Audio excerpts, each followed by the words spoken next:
एक चंदनपुर नाम के गांव में दो माँ बेटे रहा करते थे। बेटे का नाम था राकेश और उसकी माँ का विमला। उसकी माँ बूढ़ी हो चुकी थी। वह घर में बैठी एक दिन अपने बेटे की राह देख रही होती है। अरे बेटा, तुमने आने में इतनी देर क्यों लगा दी? मैं कब से तुम्हारा इंतज़ार कर रही हूँ, लेकिन तुम इतनी देर में आए हो। अरे हाँ माँ, आज ठाकुर के खेतों में कटाई का काम ज़्यादा था, इसलिए देर हो गई। चलो ठीक है बेटा, आओ अब खाना खा लो। और हाँ, मुझे तुमसे एक बात करनी थी। अब मुझसे काम नहीं होता, तुम एक अच्छा सा रिश्ता देखकर अपनी शादी कर लो। अरे माँ, मैंने तो अपने लिए लड़की पसंद कर रखी है। वो है ना अपने ठाकुर साहब की बेटी माया। मैं उसी से प्यार करता हूँ और उसी से शादी करूँगा। और ये बात सुनकर उसकी माँ हैरान हो जाती है। अरे बेटा, तुम ये क्या कह रहे हो?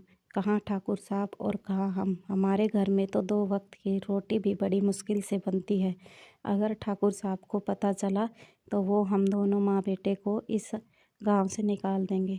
अरे नहीं नहीं माँ, माया भी मुझसे प्यार करती है और उसने मुझसे वादा किया है कि वो अपने पिताजी को हमारी शादी के लिए मना लेगी।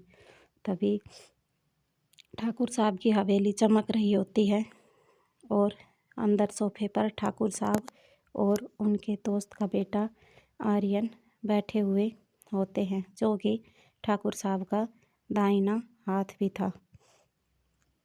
तभी ठाकुर साहब की बेटी माया वहाँ आ जाती। अरे बेटी, देखो मैंने तुम्हारे लिए लड़का देखा है, आर्यन। आर्यन ही तुम्हारे लिए सबसे सही है, तुम इससे शादी कर लो। मेरी यही इच्छा है। पापा, आपने मुझसे पूछा भी नहीं और मेरी शादी तय कर दी। मैं आर्यन से शादी नहीं करूँगी। इसके चाल चलन को सभी गांव वाले जानते हैं। तो तुम किससे शादी करोगी? उस अधमरे मजदूर राकेश से? उससे मैं तुम्हारी शादी कभी नहीं होने दूंगा। आर्यन चुपचाप खड़ा खड़ा उन दोनों बाप बेटी की सारी बातें सुन रहा होता है। तभी ठाकुर साहब बोलते हैं, ठीक है बेटा, अगर तुम चाहती हो कि तुम राकेश से शादी करो तो उससे बोलो वो शहर जाए और 6 महीने में नौकरी ढूंढकर पैसे कमा कर लाए। तभी राकेश शहर की ओर जाने लगता है। उसे लगता है कि उसके प्यार की जीत हो गई है और वो अब नौकरी करके पैसे कमाकर ही गांव में वापस लौटेगा। तभी रास्ते में उसे आर्यन मिल जाता है। राकेश रुककर उसे देखता है। अरे राकेश भाई, अकेले अकेले तुम कहाँ जा रहे हो? मुझे सुना है कि तुम शहर जा रहे हो। हाँ भाई, मैं शहर जा रहा हूँ नौकरी करने के लिए। ठाकुर साहब ने मुझे नौकरी करने के लिए बोला है। क्या बात है?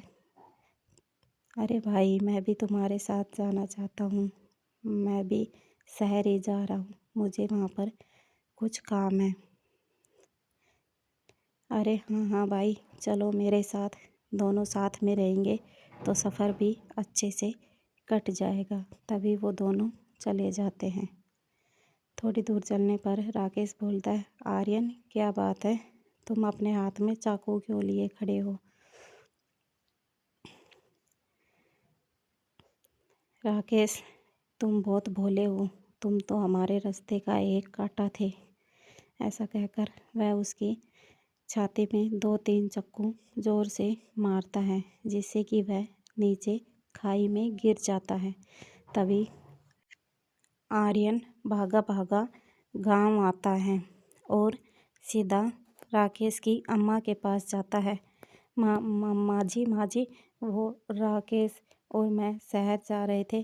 तभी राकेश का पहाड़ी पर से पैर फिसल गया और वो नीचे खाई में गिर गया।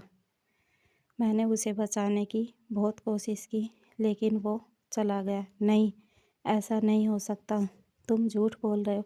राकेश मेरे बेटे, मेरे घर वापस आ जाओ मेरे बेटे। इस तरह उस बुढ़िया के ऊपर दुखों का पहाड़ टूट पड़ा।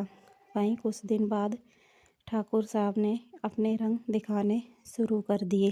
वह एक दिन राकेश के घर आया उसकी अम्मा के पास और बोला, हे बुढ़िया, तुम्हारे बेटे ने मुझसे 50,000 रुपये उधार लिए थे। अब तुम्हारा बेटा तो मर गया, मेरे वो पैसे तुम्हें देने पड़ेंगे। ठाकुर साहब, मेरे बेटे ने आपसे कोई उधार नहीं लिए और मेरी हालत कहाँ है कि मैं आपको इतनी बड़ी रकम वापस कर सकूं। ठीक है, तो फिर निकलो मेरे घर से, अब ये ज़मीन मेरी है। इस तरह ठाकुर साहब ने उस बूढ़ी औरत को घर से बाहर निकाल दिया। अब वह बूढ़ी औरत बेचारी क्या करती, वह एक गुफा में जाकर रहने लगी। वहाँ से कुछ लकड़ियाँ बीनती, उन्हें बेचती और अपने जीवन का गुजारा करने लगी। लेकिन कुदरत को तो कुछ और ही मंजूर था। उस खाई के नीचे एक छोटी नदी बहती थी। राकेश नदी में बहकर एक आश्रम में पहुंच गया। वहां पर एक वैद्य जी उन्हें खड़े खड़े देख रहे थे। वैद्य जी ने राकेश को अपने साथ लिया और अपने घर ले आए। हे भगवान, इस लड़के को जल्दी से ठीक कर दो, इसमें जीने की बहुत ज़्यादा चाह है। 3 महीने बाद राकेश को होश आ गया। उसने वैद्य जी से लाठी चलाना सीखा और अब वह मासूम राकेश नहीं था, उसके शरीर में बदले की भावना थी। वह दिन रात अभ्यास करता और नदी के किनारे जाकर लाठी चलाना सीखता और अपने बदले की भावना को और तेज करता। एक दिन चंद्रपुर गांव बहुत खुश था। उस दिन आर्यन की और माया की शादी थी। तभी राकेश वहां जाता और बोलता, ये शादी नहीं हो सकती। अरे तुम तो मर गए थे। भूत भूत भूत है ये, भूत है ये। भूत नहीं हूँ मैं, तुम्हारी मौत हूँ। ठाकुर साहब, आपने जिस लड़के को चुना है वो गद्दार है। उसने मेरी पीठ पर चाकू मारा। अगर यकीन नहीं होता तो ये निशान देख लीजिए। इसने मुझे मारने की कोशिश की थी। तभी गांव वाले बोलते हैं, ये तो राकेश के साथ अन्याय है। ठाकुर साहब, आप ऐसा नहीं कर सकते, आपको इंसाफ करना चाहिए। और तभी ठाकुर साहब राकेश की बात मान लेते हैं और माया का हाथ राकेश के हाथ में दे देते हैं और सभी खुश हो जाते हैं। उसकी माँ को भी ससम्मान हवेली लाया जाता है। बेटा, आज तुमने साबित कर दिया कि सच्चाई को दबाया जा सकता है लेकिन मिटाया नहीं जा सकता। बेटा, आज मैं बहुत खुश हूँ, मुझे मेरा परिवार फिर से मिल गया। भगवान तुम्हें सदा खुश रखे। दोस्तों, अगर आपको ये कहानी अच्छी लगी तो काव्या टून्स को सब्सक्राइब करें, लाइक करें, कमेंट करें। वीडियो देखने के लिए आपका धन्यवाद।